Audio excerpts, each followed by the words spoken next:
Former Victorian Premier Daniel Andrews has a legacy to protect or else, and it's up to us to ensure that the more time passes, the more uneasily he sleeps on that legacy. Because the day is coming when his friends in high places won't be able to save him from being held accountable for his crimes and human rights abuses anymore. Daniel Andrews has been shown to be a liar yet again, and we need to talk about it. Now, before you accuse me of dredging up the past, oh, COVID is ancient history, let it go. People's lives were destroyed by the decisions Daniel Andrews made, and in a free country like Australia, we have every right to hold our public servants to the highest standards of accountability. And indeed, we have not only the right, I believe we have the obligation to hold them accountable. This is something we must do, and we must never give up until it's done. My name is Topher Field. This is the Topher Project, and I help busy people to keep up with the world as it changes around us. And one of the things that we need to change is the issue of powerful people getting away with the crimes they commit whilst in office. There is a sad reality that our public servants don't act like servants at all. They treat their time in office as though they're short-term dictators, able to do whatever they believe is best. Best for themselves, of course. And they believe that they should be able to ride off happily into the sunset without any future liability or accountability. Having been on the receiving end of Daniel Andrews' human rights abuses, I'm not willing to let him do that. But holding him accountable is difficult because, well, once someone has been in high office, they quite literally end up with friends in high places. In the case of Daniel Andrews, he has personally appointed lots of the people who have then been tasked with investigating him. For example, WorkSafe were responsible for investigating Daniel Andrews twice, once for the hotel quarantine debacle, which led to more than 800 deaths, and again for alleged bullying inside Daniel Andrews' office. The thing is, the head of WorkSafe, well, they are appointed politically. The oversight is given to the relevant Minister for Workplace Safety, which was Jill Hennessy at the time of the investigations, and it is subject to the board of WorkSafe. A board which in 2022 Daniel Andrews appointed Bob Cameron, a former Labor MP, to be the chairman of. And he did that while WorkSafe were investigating the bullying allegations against him personally. Nothing to see here. Move on. So said WorkSafe. Is anyone really surprised? The same observations can be made with regard to the botched bike boy investigation after the car that Daniel Andrews was in, allegedly driving, although he denies that, struck a cyclist, Ryan Muellerman, at speed, nearly killing him. This video is not about the bike boy scandal specifically, but suffice to say that the police did many unusual things on the night of the crash and in the investigation that followed. Things which appear to be out of the ordinary and, frankly, quite sloppy. And sloppy is the charitable interpretation, leading many to wonder whether perhaps the police didn't actually want to collect the evidence which could potentially have condemned the Premier if indeed he was the one behind the wheel. But worse, the Premier is directly responsible for choosing who the police commissioner is. So, the most senior officer in Victoria Police is appointed to their cushy and highly paid role by the very person that police members were supposed to be investigating for potentially criminal driving charges. Then you have Daniel Andrews' links to the CFMEU, being very chummy with former CFMEU President John Setka, and through the CFMEU, access to plenty of underworld and organised crime figures. Now, if you doubt me, look no further than the spectacle of Victoria Police and bikie gang figures standing side by side defending the CFMEU building and John Setka against pissed-off CFMEU members when the jab mandates were applied to the construction sector. Daniel Andrews was in politics for a long time. He was a premier for 9 years, which allowed him plenty of time to get all the right friends into all the right places. And in my opinion, he needs them. Because again, in my opinion, there is a litany of human rights violations, derelictions of duty, failures of duty of care, and again, just in my opinion, crimes, which Daniel Andrews should be required to give account for. But so far, he hasn't had to, because his friends always seem to be in the right places, and they always seem to arrive at the conclusion that there's nothing to see here. Which leads us to the most recent confirmation, as if any more were needed, that Daniel Andrews lied. not once, but twice, about the justifications for his 8 p.m. curfew, which he imposed on millions of Melburnians during the COVID lockdowns. I touched on this in my documentary Battleground Melbourne, which, if you haven't seen it yet, you need to watch it at www.battlegroundmelbourne.com. It's completely free to watch. I'll play just this clip that relates specifically to the curfews and to the first lie that Daniel Andrews told about the curfews. Stage 4 is here, our COVID hell far from over. Victoria is this very minute entering a state of disaster, and all of Melbourne will be under a strict curfew from 8 o'clock tonight as the way we shop and exercise is limited even further. This is when the devastation started. First of all, from 6 p.m. tonight, I am declaring a state of disaster. 1 hour of exercise, no further than 5 kilometres from your home. Recreational activity is now no longer. Third area of change for metropolitan Melbourne is that under those state of disaster provisions from 8 p.m. tonight, a curfew will be implemented. It wasn't until the second lockdown, the big long one, the really harsh one, with the curfew, with the rules to leave home, that's when it actually really started to hurt. People can't book holidays anymore. You can't make plans. You can't die because then no one can come to your funeral. You can't go across borders. So people stop planning their lives.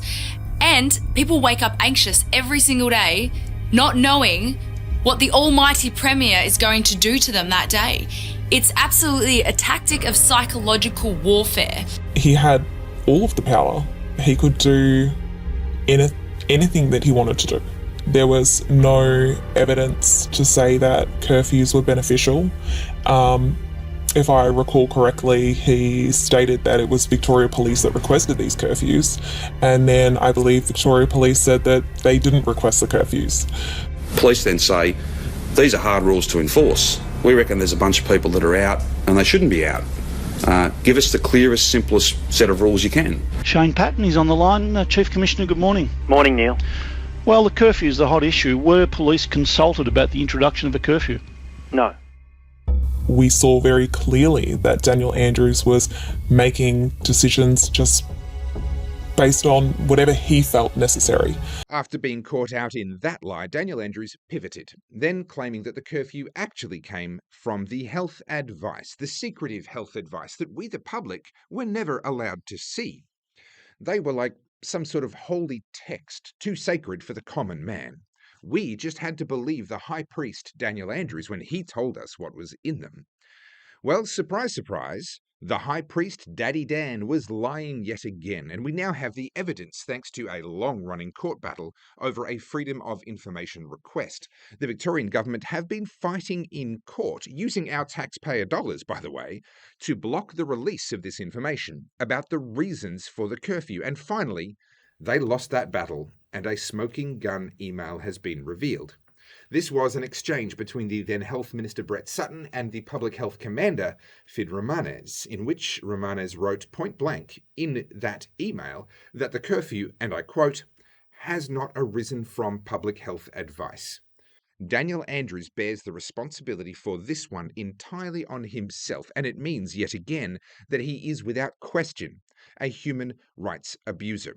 Now, let's not forget that the Victorian Ombudsman, Deborah Glass, declared Daniel Andrews to be a human rights abuser during COVID due to his actions locking down some housing commission towers.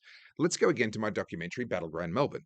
Unprecedented measure, 9 public housing towers have been locked down. Residents there now locked in their homes for at least 5 days. A tongue-in-cheek call for help from those struggling to be heard, locked inside with zero notice. Nobody allowed to leave, nobody allowed to enter. There will be no reason for any of those residents to leave their home. The alternative is this gets right away from us, and we've got not just 12 postcodes locked down, but every postcode locked down. That happened in a block of flats right next door to where I live. So I actually saw the police coming in, saw the cordons, heard noises from inside those flats, heard people crying. I was appalled. I was appalled because it was suddenly it seemed to me that we had almost like a military takeover, even then, that they could just do that. Yeah, that frightened me. It's even more horrific when you consider that many of these people who were locked in there were refugees, so people from who had fled totalitarianism. To look out your window and see armed men, people in uniform, and you can't even leave. And I've spoken to some of these people, and it's an awful experience to, be surrounded by police. It's Australia. It's not supposed to be like that. Yeah, it's supposed to be free. The Victorian Ombudsman found that human rights had been breached. In a report released today, Ombudsman Deborah Glass was scathing. It appears to me to be contrary to Victorian law, specifically the Charter of Human Rights and Responsibilities Act. But there were no consequences, and the I Stand With Dan crowd loved it. Well, Daniel Andrews was declared once again to be a human rights abuser by the Australian Human Rights Commissioner more recently. The Commissioner took till this year, 2025, to finally conclude the obvious. And in a largely disappointing finding, the AHRC declared that Daniel Andrews had violated human rights in a few specific ways, but not really in the areas which actually matter to most of his victims, and not nearly as serious as what I believe actually took place. Things like the locking down of millions of people, or the vaccine mandates. And this matters because the curfews, well, they were a direct violation of the Victorian Charter of Human Rights and Responsibilities, specifically the right to freedom of movement and the right to liberty and security of the person. These curfews, along with the lockdowns more generally, violated these rights directly. Now, the excuse used by the Victorian government, by Daniel Andrews, is that the Victorian Charter of Human Rights and Responsibilities says that the rights can be limited when they conflict with each other. So they claimed that the right to life, i.e. to not be killed by the coronavirus, trumped all of the other rights, so they could pretty much do whatever they liked. And yet again, it seems like Daniel Andrews gets off scot-free. But not so fast. Because, as I said during the lockdowns in an extended interview with then MP Tim Quilty, the Charter of Human Rights and Responsibilities says that any restrictions on any of the rights in the Charter must be reasonable, necessary, proportionate, and justified. And that is where Daniel Andrews has just run into trouble. Because we have confirmation, yet again, that there was no justification for these human rights abusing curfews. There is no documented evidence that they were necessary, that they were proportionate, that they were reasonable, and therefore there is no justification. He claimed that these curfews were for law enforcement purposes, to help the police to enforce all the other COVID laws. But as you saw in my earlier clip from Battleground Melbourne, that was a lie. He has then tried to claim that it was called for under the health advice, but again, that's now conclusively been shown to be a lie. The curfew was not justified by any genuine need to balance the rights of one party for life against another for freedom. It's just a thought bubble that seemed like a good idea at the time to Daniel Andrews' power-drugged mind. It is now a matter of public record that Daniel Andrews is a human rights abuser, a violator of the Victorian Charter of Human Rights and Responsibilities specifically. But now what? He's already been called a human rights abuser by the Victorian Ombudsman and again by the Australian Human Rights Commissioner, although neither of them went nearly far enough. And he's gotten away with it all so far. So how do we know that he won't get away with it forever? Well, we don't. But I can tell you for certain that if we stop talking about it, if we let COVID become ancient history like some people want us to, then Daniel Andrews will never be held to account. And the standard that we will have walked past in our generation will then set a precedent for future generations, and our children will be worse off because of our unwillingness to hold Daniel Andrews to account. Yeah, it's a long-term project. It's going to take years. This is about protecting human rights for our children. But here's the thing about friends in high places. They get old. They retire.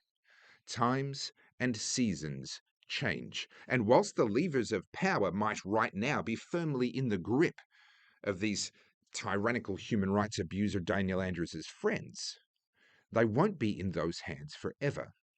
And that's exactly why stories like this one, revelations like this email, matter. The story itself, well, it just confirms what we already knew. But it keeps Daniel Andrews' crimes exactly where he doesn't want them to be. Front and center. as the years roll by. If we are going to see justice in our lifetimes, then we need to keep his crimes alive in our memories. For how long, you ask? For long enough that his friends in high places go into retirement.